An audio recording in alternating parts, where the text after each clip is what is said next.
Salam alaikum wa rahmatullah wa barakatuh. Cela faisait des mois, des semaines, une éternité que j'attendais. Alhamdulillah, le grand jour est arrivé. Je pars faire ma première Umrah.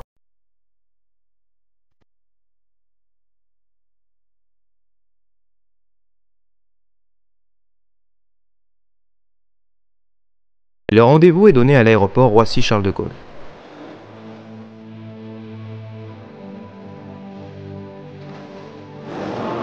السلام عليكم خويا سفيان. كيف حالك؟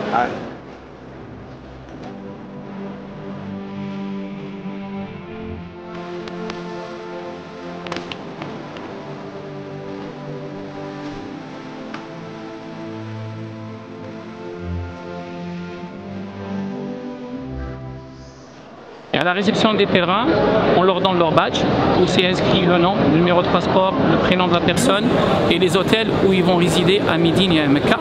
Et on leur donne les éléments nécessaires pour le séjour. On leur donne un sac à dos qui leur permet de mettre les affaires qu'ils ont besoin tous les jours là. Alors pour aujourd'hui, alhamdoulilah, là nous a facilité, on a 98 personnes. Comme c'est une période de vacances, il y a plus de demandes d'inscription pour l'Umrah. La plupart c'est des familles avec leurs enfants.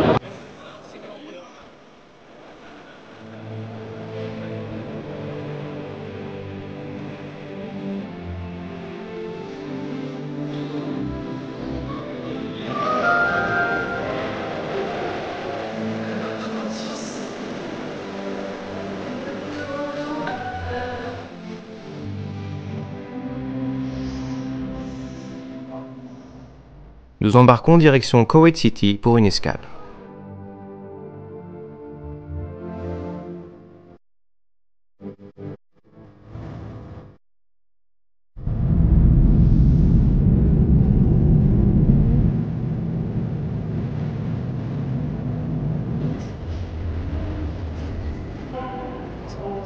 Sofiane, notre guide, nous donne les derniers conseils. Une fois qu'on arrive à Médine, on va récupérer nos bagages, d'accord?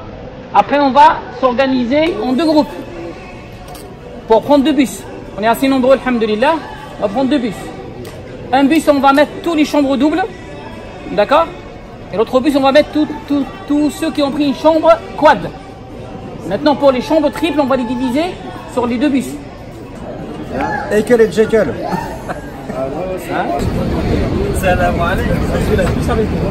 Tu vois, ça par exemple, je pourrais pas le mettre dans le film. Pourquoi? Non mais tu sais que ça fait bizarre. Je présente mes deux gardes du corps. Oui, Ah ouais, voilà, ils sont là, je vous les présente. D'accord. Voilà. Et là il y a aussi trois gardes du corps là au cas où. Ah ouais, d'accord. L'attaque peut venir de la gauche Et de la on droite. sait jamais. Voilà. Donc on est sécurisé. Cette fois-ci, nous prenons la direction de Médine, Madina Munawwara, la ville de notre prophète Muhammad sallallahu alayhi wa sallam. Et mon cœur commence déjà à frémir.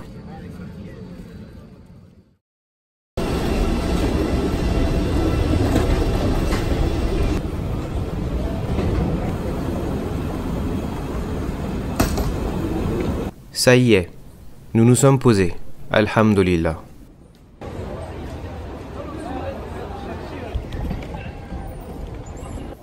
Nous récupérons nos bagages et prenons la direction de notre hôtel. Je sors avec le premier groupe, Salim.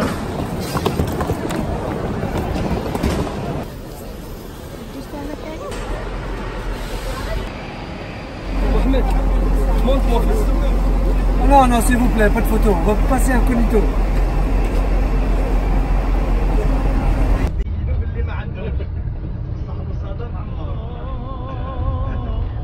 En arrivant près de notre hôtel, nous apercevons au loin la mosquée An-Nabawi. Notre joie est immense.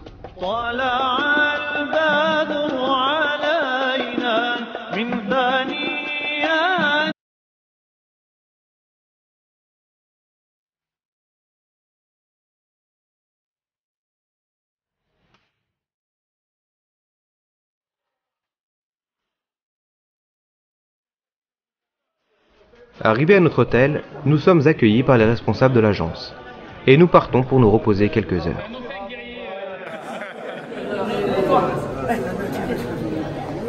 Ça, c'est les cartes de l'hôtel. Avant la prière du Fajr, Sofiane organise une visite guidée de la mosquée. Restez regroupés. lait vergine.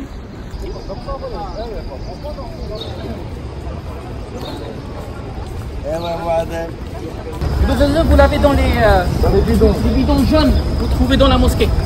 Ça, c'est l'eau de zamzam. Ici, écrit ma zamzam. Alors, ce que vous voyez, le dogme vert avec le qubba al-khadra, يسموها. Sur le qubba al-khadra, كانت البيت تاع النبي صلى الله عليه وسلم اللي كان فيها عائشة. La maison du prophète où il y avait Aïcha. En face de nous, comme ça, tout droit, il y a ce qu'on appelle Maqbarat al-Baqia, le cimetière de Baqia. Alors, la mosquée, au départ, c'était une petite mosquée qui faisait 35 mètres carrés, pas 37 mètres carrés. C'était vraiment une petite mosquée. Et au départ, c'était où la Qibla? C'était où la Qibla? C'était vers le Quds. C'était vers le Quds, c'était vers là. Et après, quand Allah Azza wa Jal a changé le Qibla, Allah a changé, c'est avec le prophète aimé la direction de Kaaba. Allah leur a changé la Qibla vers le Kaaba. C'est à ce moment-là, compris maintenant, depuis ce jour-là, compris dans ce sens-là. Ce qu'il faut mettre en tête, c'est qu'on est dans un lieu sacré, que sur chaque lieu, là, on met nos pas, on est sur la trace du prophète Mohammed sallallahu alayhi wa sallam, sur les pas du prophète Mohammed sallallahu alayhi wa sallam.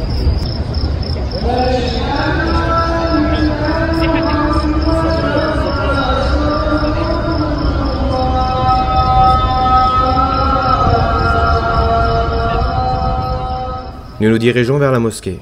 Subhanallah, quelle quiétude! Nous sommes des centaines de milliers, et malgré cela, nous entendons les oiseaux chanter.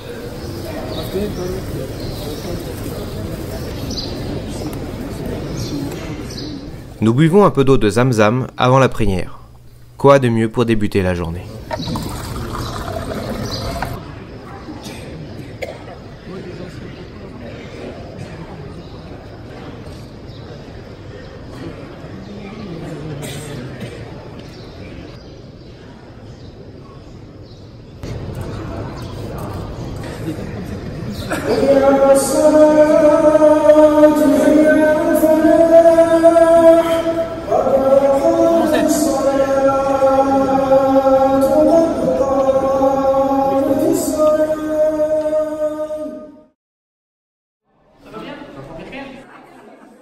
Dans l'après-midi, nous assistons à une conférence sur les bienfaits de Médine. Avant tout, je vous annonce la bonne nouvelle, chers serviteurs d'Allah Azza wa Jal.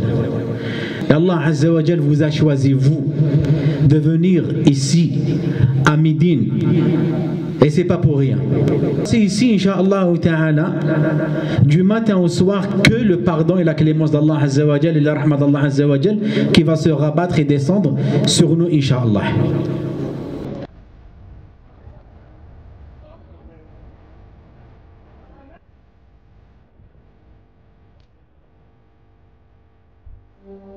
Les jours s'écoulent paisiblement. À Médine, la piété, la sérénité emplissent nos cœurs qui s'apaisent. Nous profitons des prières à la mosquée An-Nabawi. Une prière ici vaut 1000 prières.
C'est BMTV ou c'est RTL ou c'est... Ah, c'est Radio Télé Madine. Ah, bah, je pensais que c'était BMTV. Ah.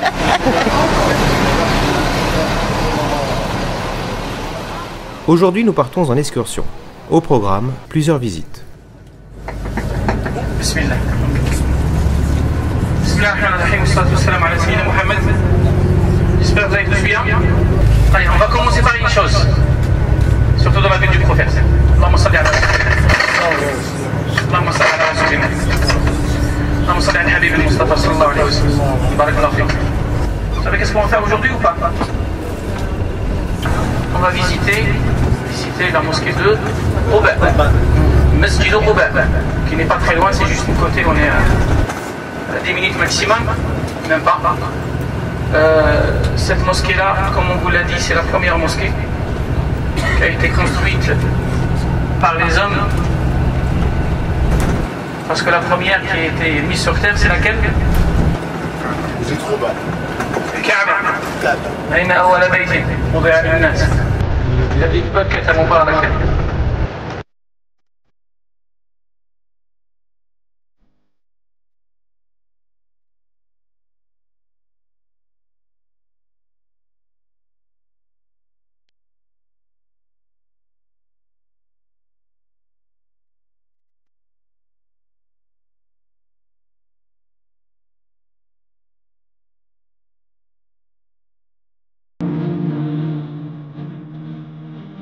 Nous débutons par la mosquée Quba, la première mosquée construite en islam.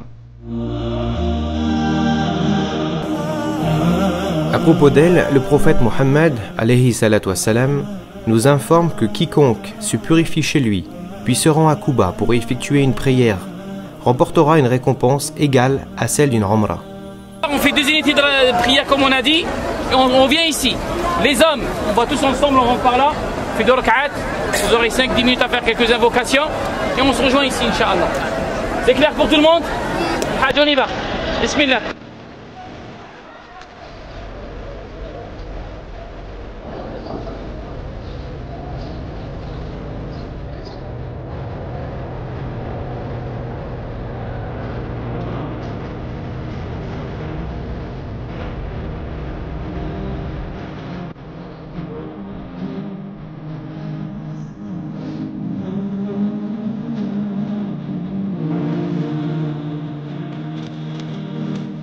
Nous reprenons le car et nous nous dirigeons non loin de la mosquée de Quba, dans une palmeraie, au frais.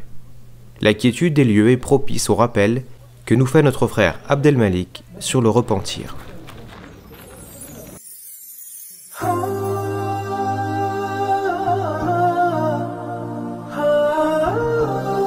Tu veux une petite date? C'est bon pour toi? Tiens, vas-y.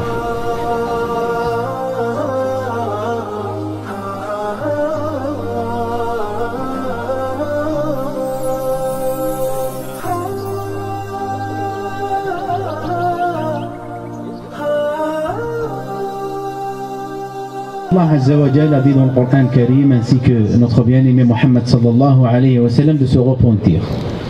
Le repent c'est une très grande adoration. Et de là le prophète alayhi salatu wa sallam a dit celui qui se repent d'un péché c'est comme il n'a pas fait. On va vous montrer comment ils font ici pour enlever les dates. D'accord? Il y a le jeune qui est là. Il se met à Ansar. Hein? Ansar, Inch'Allah. On va l'encourager, Ansar. Il va monter. Il va vous montrer comment ils font pour escalader et monter le palmier. Inch'Allah, Inch'Allah. Allahu Akbar. Takbir, Allah! Inch'Allah, barakallahu fik. Ahsant. Pakistan, Zindabad! Il va redescendre Ansar, regardez. Alors regardez maintenant, il va descendre. Allahu Akbar, Masha'Allah. Rabbi yahfadhou Inch'Allah. Chouf. Je ne sais pas si vous pouvez le faire. Est-ce qu'il y a une personne ici qui veut tester? Il est où Hawass? C'est un sportif, il est où? Masha'Allah, Jamal. Hein? Après ce 2 rousses en plein air, nous en profitons pour acheter des produits naturels. Donc là on a du miel avec le habba saouda. Là on a le miel du Yémen, à cidre, jugibier. On a la senteur, l'or jaune. Et là on a l'huile de Niger. C'est les graines qui ont été pressées à froid. Et ça voilà. Donc c'est ce qu'on propose. Il y a aussi une multitude de variétés de dates qui nous est proposée. يلا يا حجاج نبغى العجوة هنا يا حجاج العجوة أفضل تمر هي العجوة الرسول صلى الله عليه وسلم.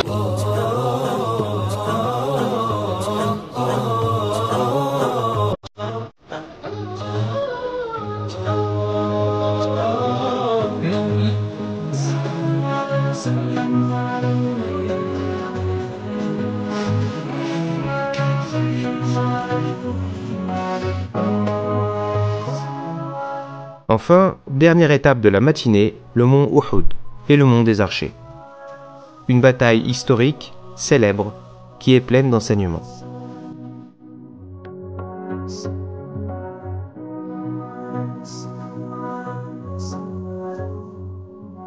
Donc le prophète alayhi salatu wassalam a ordonné aux archers de rester ici une cinquantaine, sur leur tête un émir qui s'appelle Abdullah ibn Jubayr. Il leur a ordonné de ne pas descendre, même si on va avoir une défaite.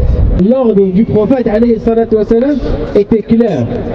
Et de là, il faut savoir une chose, une personne qui désobéit au prophète alayhi salatu wassalam, vivant ou mort, donc c'est une personne qui est en danger. L'égarement total et le châtiment qu'Allah nous préserve.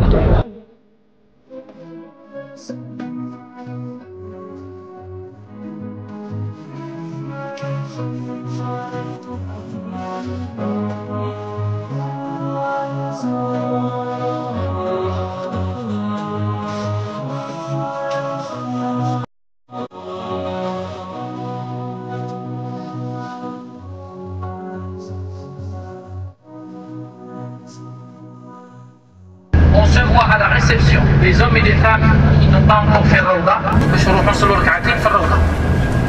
c'est bon?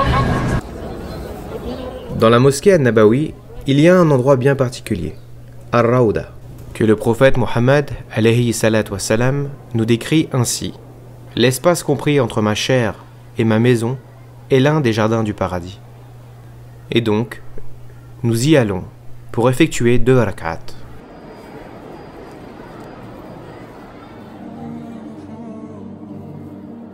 Il y a aussi un lieu émouvant, le tombeau de notre prophète Mohammed alayhi salatu wassalam, d'Abu Bakr et de Omar.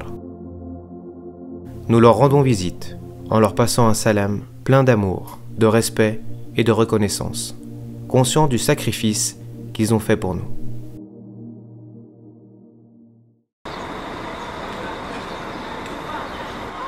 Le lendemain matin, nous partons visiter le musée du Coran, livre sacré, véritable miracle.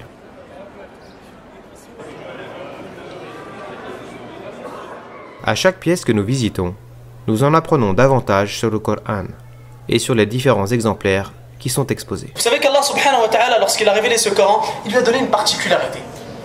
Quelque chose qu'il n'a pas donné aux autres livres, qu'il a envoyé aux autres prophètes. Allah subhanahu wa ta'ala, lorsqu'il a révélé ce livre-là au dernier des prophètes et au meilleur des prophètes, Muhammad sallallahu alayhi wa sallam, il s'est porté garant de le préserver. Allah subhanahu wa ta'ala a préservé ce livre-là, a préservé sa parole.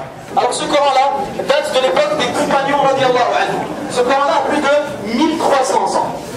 D'accord? Il a plus de 1300 ans. Sauf que c'est une copie, c'est pas l'original. D'accord? L'original se trouvant en Turquie, à Istanbul.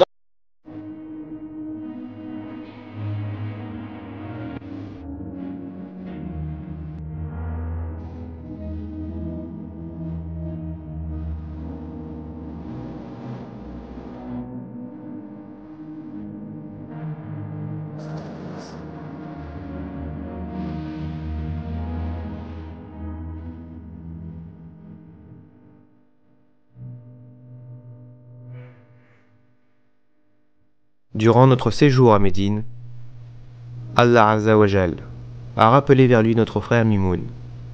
C'est une ni'ma d'être enterré dans le cimetière de Bakia, avec plus de 10 000 compagnons.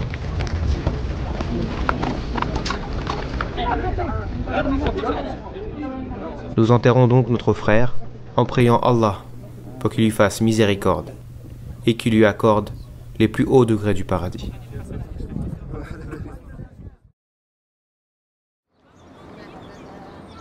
Avant de quitter Médine, nous assistons à un cours sur les rites de la Umrah, Car demain, Inch'Allah, nous prenons la route pour la Mecque. Et demain, Inch'Allah, nous accomplirons notre Umrah. L'Umrah a 3 piliers. Il y a 2 obligations et le reste, c'est des sunan. Al-Ihramu, هذا أولا, l'état de sacralité. هو الشروع أو الدخول بنية النسك. C'est quoi l'ihram? C'est pas le fait de se vêtir avec les étoffes blanches, non. C'est le fait de rentrer avec ta niya. C'est l'attention de faire le pèlerinage, le petit ou le grand pèlerinage. Ça, c'est une obligation. C'est l'un des piliers de la Umrah. Donc, le deuxième pilier, c'est quoi? C'est le fait de faire un tawaf. Et puis, al-Safa ou al-Marwa, les 7 allers-retours entre Safa et le Marwa, ça aussi, c'est l'un des piliers de la Umrah. Je vais vous faire la démonstration de comment on met l'étoffe, Inch'Allah, et après je rentre dans les questions de l'organisation, Inch'Allah. Donc on écarte les jambes, Inch'Allah. Ok, on ramène la gauche et la droite, et après, pour les professionnels, bah, ils ont juste à plier et ça tient. D'accord? Pour ceux qui n'y arrivent pas, ils peuvent mettre une ceinture. Et on le rabat sur soi comme cela. Comme cela. D'accord? Et ensuite, lorsqu'on va arriver devant la Kaaba, on va passer ce pan-là en dessous pour dévoiler l'épaule droite. C'est bon? Des questions? Après la salat de Al-Asr, nous montons dans notre bus. Le groupe se partage en 2. Certains partiront en autocar jusqu'à la Mecque et d'autres en TGV, puisque depuis novembre 2018, une ligne à grande vitesse relie Médine à la Mecque et effectue les 450 km en 2h30. Allahu Akbar, Allahu Akbar, Allahu Akbar, Subhanalladhi, sakhkhara lana hadha wa ma kunna lahu muqrinin wa inna ila rabbina.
Et après l'annonce que nous approchons du Mikat, nous prononçons l'intention d'accomplir notre Umrah.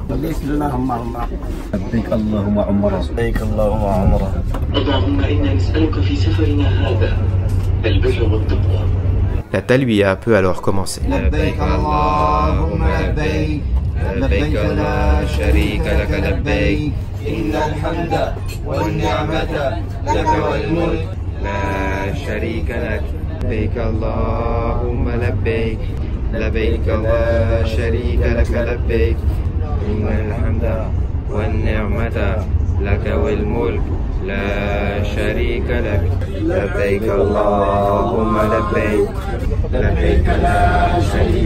لبيك إن الحمد والنعمة لك والملك لا شريك لك اللهم لبيك لبيك لا شريك لك لبيك إن الحمد والنعمة. Durant ce court voyage, le personnel à bord est aux petits soins.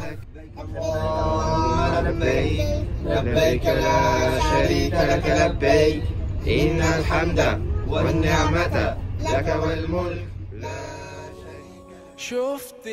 J'observe le paysage à l'extérieur qui est changeant, subhanallah, tantôt volcanique, tantôt désertique ou rocheux. J'observe ces paysages et je ne peux m'empêcher de penser à notre prophète, alayhi salatu wassalam, qui a effectué ce trajet dans des conditions bien plus difficiles et éprouvantes que nous. Après 2h30, nous apercevons au loin la tour de l'horloge, la troisième tour la plus haute du monde, qui culmine à 601 mètres. Cela veut dire que nous nous approchons de la Mecque. Cela veut dire aussi que nous nous approchons de la Kaaba. Cela veut dire que nous nous approchons de la maison d'Allah.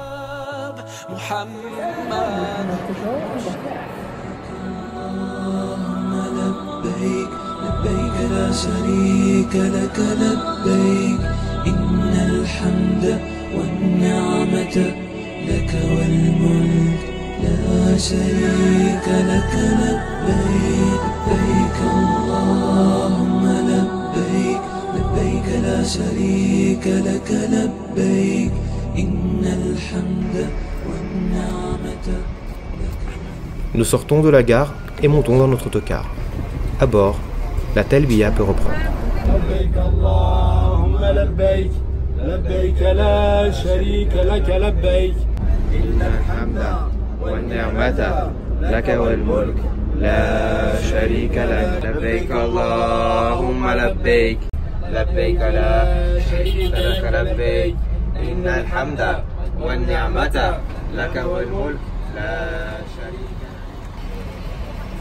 Arrivés à notre hôtel, nous sommes accueillis chaleureusement et nous récupérons nos clés de chambre. Nous allons nous reposer quelques heures en attendant l'autre partie du groupe qui arrivera en autocar.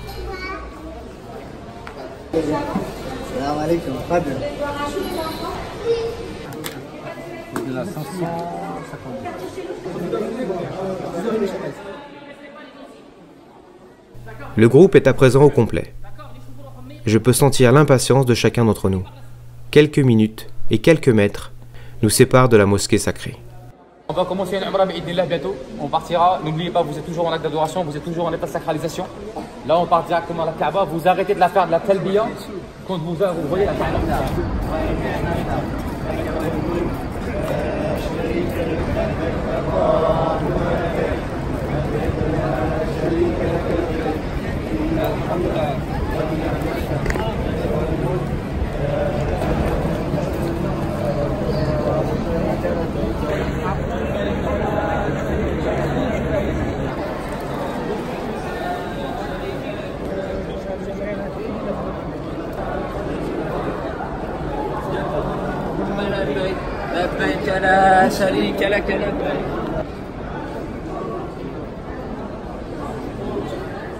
Quelle joie, quel bonheur, quelle sensation inexplicable de voir la Kaaba.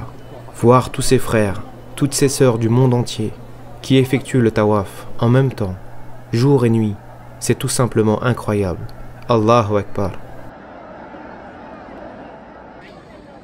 Nous reprenons nos esprits et les frères dénudent leurs épaules droites comme ils doivent le faire.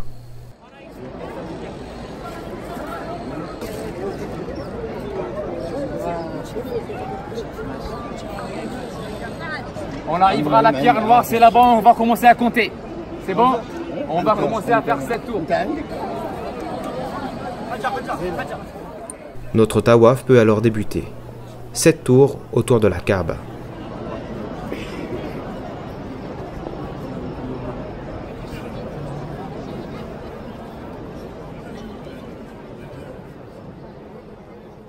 Durant le tawaf, chacun effectue les invocations qui lui sont chères.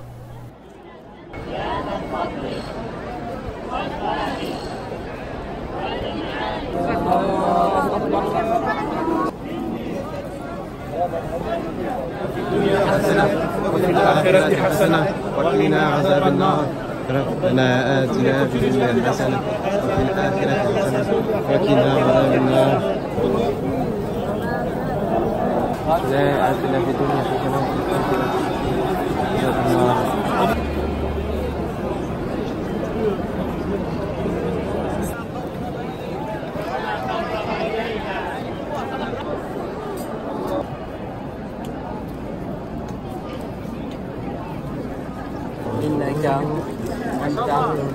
ربنا آتنا في الدنيا حسنة وفي الآخرة حسنة وقنا عذاب النار ربنا آتنا في الدنيا حسنة وفي الآخرة حسنة وقنا عذاب النار الله أكبر.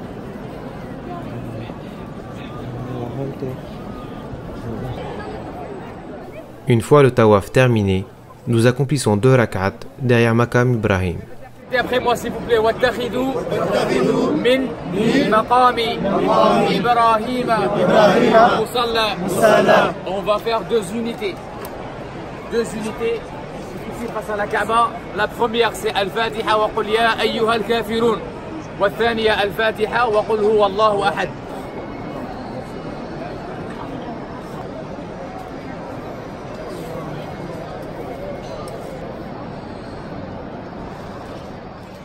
À présent, nous allons boire de l'eau de Zamzam.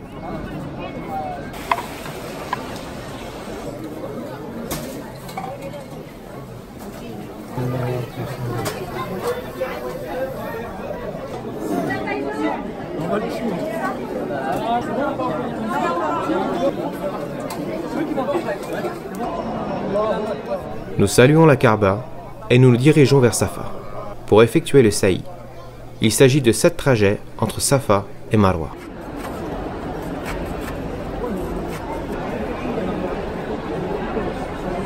Yalla, répétez après moi s'il vous plaît. Inna Safa wal Marwata min sha'airi Allah.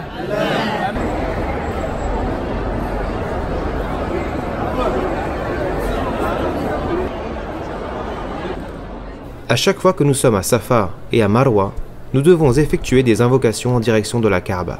Yalla, Allahu Akbar, Allahu Akbar, Allahu Akbar. La ilaha illallah. Wahdahu la sharika lah. Lahul mulk wa lahul hamd. Yuhyi wa yumit. Wa huwa ala kulli shay'in qadir. لا إله إلا الله وحده لا شريك له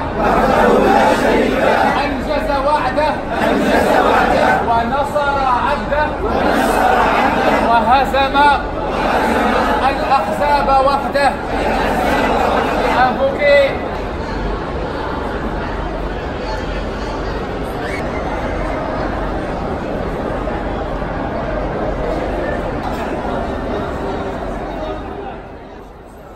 Nous partons de Safa direction Marwa. 450 mètres séparent Safa et Marwa. Symboliquement, ce trajet commémore l'errance de Hajar, la femme d'Ibrahim, qu'il avait laissée seule avec son fils Ismaïl dans le désert, et pour lequel elle avait peur et s'était mise à la recherche d'eau.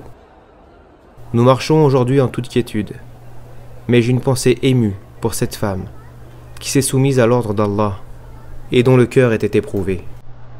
Mais Allah n'abandonne jamais ses serviteurs.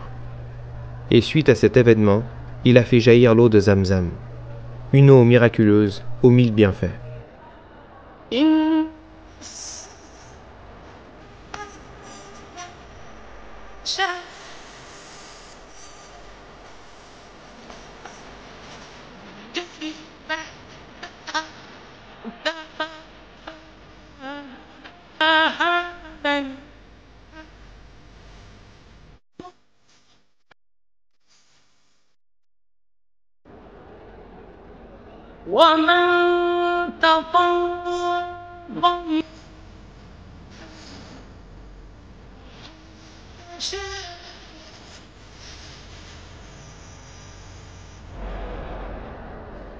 Durant ce trajet, un endroit a été matérialisé par des lumières vertes, et les hommes doivent se mettre à courir.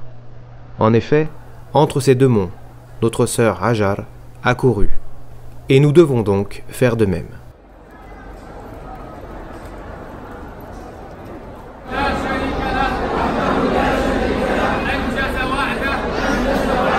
ونصر عبده وهزم الأحزاب وحده. Invoqué. Nous effectuons donc nos 7 trajets, soit un peu plus de 3 km, et nous terminons donc par Al-Marwa. nous sommes tous soulagés et heureux, et le bonheur illumine nos visages. Il nous reste qu'à nous désacraliser. Pour les sœurs, il s'agit de couper un bout de leurs cheveux de la taille d'une phalange. Pour les hommes, c'est soit se raser la tête, soit se couper les cheveux. Comme les sœurs, vous prenez vos cheveux et vous coupez une phalange. La sœur, elle va vous expliquer, Inch'Allah, vous prenez une phalange, une queue de cheval et vous prenez une phalange et vous coupez. Les hommes, demain matin, je veux voir Monsieur Propre partout. Je veux voir Kojak partout, les frères. Les cheveux, ça pousse.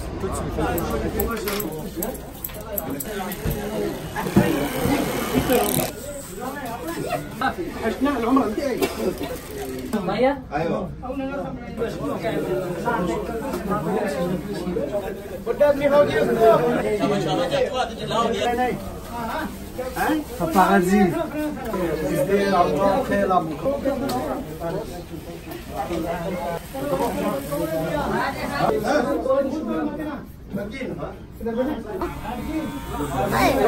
Fatto siamo una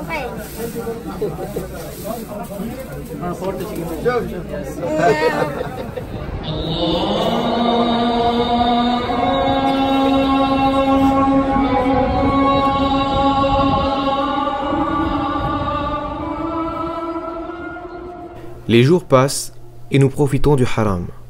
Ici, chaque prière vaut 100 000 prières. Alors nous multiplions nos salats face à la Kaaba, la maison d'Allah vers laquelle se tournent les 1,5 milliard de musulmans sur terre. Allahu Akbar.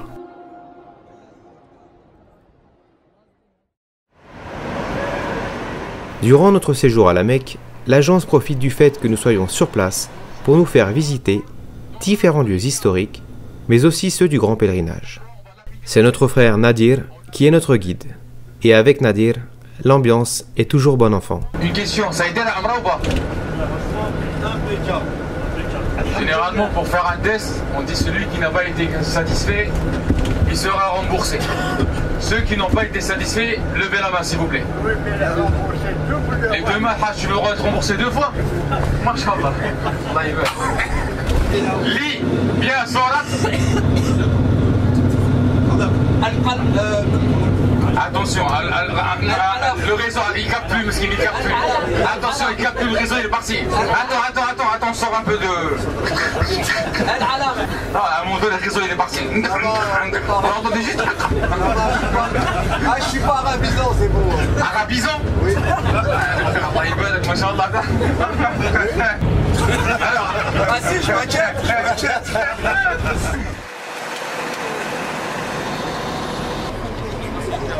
Bismillahirrahmanirrahim. Donc là on se retrouve à la montagne de Thor, Jabal Thor. Et dedans il y a Ghar Thor. Quand le prophète alayhi salatu salam, il a reçu la révélation d'Allah subhanahu wa ta'ala de séjourner de Mecca vers Médine. Il est venu ici avec Abu Bakr Siddiq radiyallahu anhu et leur fils Abdullah, le fils d'Abu Bakr Abdullah. Ils sont venus ici, ils sont restés 3 jours et 3 nuits.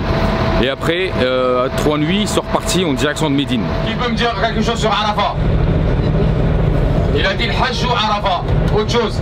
Combien? C'est de combien de... Elle a dit Rami al-Jamarat, elle peut descendre. Cette mosquée s'appelle la mosquée de Namira, Masjidou Namira. C'est là où le grand mufti d'Arabie il fait le sermon du jour Arafat quand il y a le Hajj. Cette mosquée que vous voyez, Masha'Allah, elle est immense. Cette mosquée, elle ouvre une journée par an. Elle reste ouverte jusqu'au Maghreb. Quand les pèlerins y partent, il la nettoie, il la ferme. Donc je vous ai dit, le prophète alayhi salam, c'est là où il a fait son dernier sermon. Voir le mont Arafat quasiment vide me paraît totalement insensé. Durant le Hajj, c'est plus de 2 millions de pèlerins qui recouvrent cet endroit. Donc les pèlerins sont recommandés de venir ici le 9e jour. Après Salat al-Dhuhr, on fait Salat al-Dhuhr ou al-Asr, on regroupe et on écourte la prière. Puis les pèlerins restent ici pour invoquer Allah subhanahu wa ta'ala jusqu'au Maghreb. Après le coucher du soleil, les pèlerins partent tous de Arafat en direction de Muzdalifa où ils vont passer la nuit.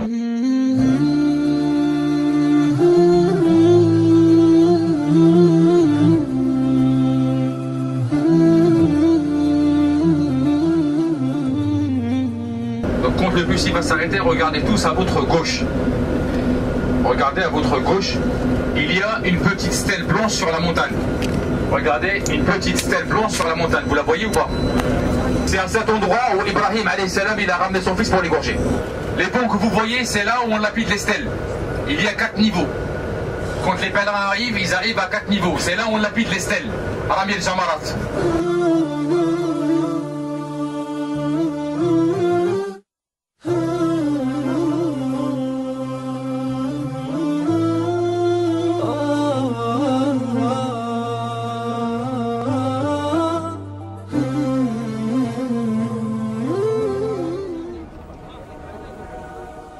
Le lendemain, il y a comme une pincée de nostalgie qui envahit nos cœurs.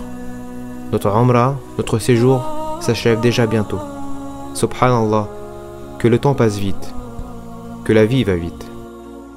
Notre frère Nadir nous fait un rappel sur le comportement à adopter après notre Umrah. Le but, c'est que vous utilisez cette Umrah, pas pour changer complètement votre vie, mais uniquement pour prendre des bonnes résolutions et de faire un demi-tour et de faire un bilan sur votre vie. Jusqu'à maintenant, qu'est-ce que j'ai fait? Pour moi, pour ma famille, mais le plus important, qu'est-ce que j'ai fait pour Allah subhanahu wa ta'ala? On a posé la question savant, comment on peut savoir si la Umrah est valide ou pas? Ils ont dit, si vous voyez que quelqu'un il est venu faire une Umrah, il est reparti de là où il est venu, et sa vie elle a progressé dans le din, il s'est approché plus vers Allah subhanahu wa ta'ala. Ils ont dit, bi'idnillah subhanahu wa ta'ala, c'est des signes que sa Umrah a été validée. Donc barakallahu fikum. Aujourd'hui, on essaie de faire un petit bilan. On garde cette Umrah et ce que vous êtes venu chercher ici. Et on fait un nouveau départ dans notre vie. Et on se dit, ça y est, aujourd'hui, on va tourner la page et on va avancer vers Allah subhanahu wa ta'ala.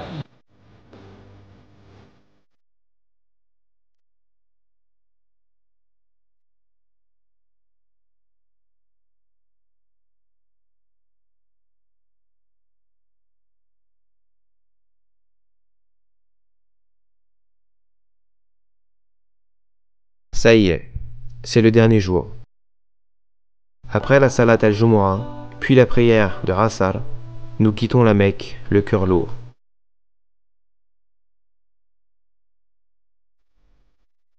Pour que l'on puisse se quitter de la meilleure des manières, l'agence nous invite au restaurant, pour que nous puissions échanger encore une fois, ensemble.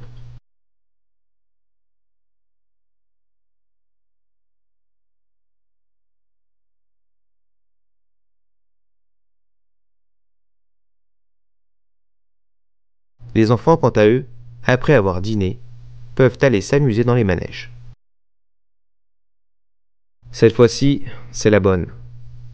Nous prenons la direction de l'aéroport, direction la France, avec une seule idée en tête. Revenir le plus rapidement possible, Inch'Allah.